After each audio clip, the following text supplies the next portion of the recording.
जी अस्सलाम वालेकुम वरहमतुल्लाहि वबरकातुहू। जनाब अज माशाअल्लाह 4 महीना की गब्बण पाठ लियांदी ने ते बड़े दोस्तों की फरमाइश भी आई कि फौजी भाई चंगे हाइट कद वाली माशाअल्लाह पाठ लियाओ।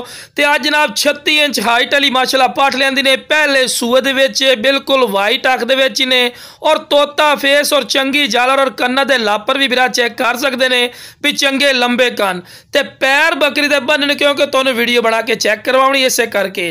ते फेस ब्यूटी माशाअल्लाह कमाल दी वाइट अख तो चंगी जालर बिरा इस तो वध शौक नहीं होंदा।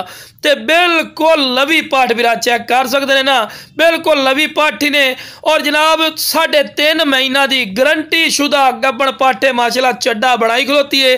तो इंशाअल्लाह अल्लाह दे फजलो करम पहले सूए दे विच भी बिरा 1.5 to 2 लीटर दुध वाली इंशाअल्लाह बकरी बनसी क्योंकि नस्ल है पई बिरा इस तो वध खूबसूरती नहीं होंदी।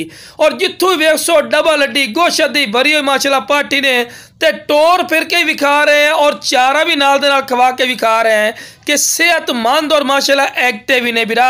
और ए पट्ठन बिरा अगर तुसी मंडी का विजिट कर सो या किसी अयाली को पूछो ना तो आसन जी 70,000 दी है जी 75,000 दी लो जी बननी बंद हो गई। नहीं बिरा अपना रेट नहीं होना इंशाअल्लाह। जिस बिरा नूं ये पट चाहिए ना स्क्रीन ते नंबर चलता पे ने इस ते जेड़ा बिरा राबता करसी इंशाअल्लाह दे राबते की कदर भी करांगे और मुहब्बत वाला रेट लावांगे इंशाअल्लाह। ठीक है ना भाई। बिल्कुल कोई आवना चाहे जनाब मेरी लोकेशन ते भी आ सकता है ते कार्गो की सहूलत ही माशाअल्लाह।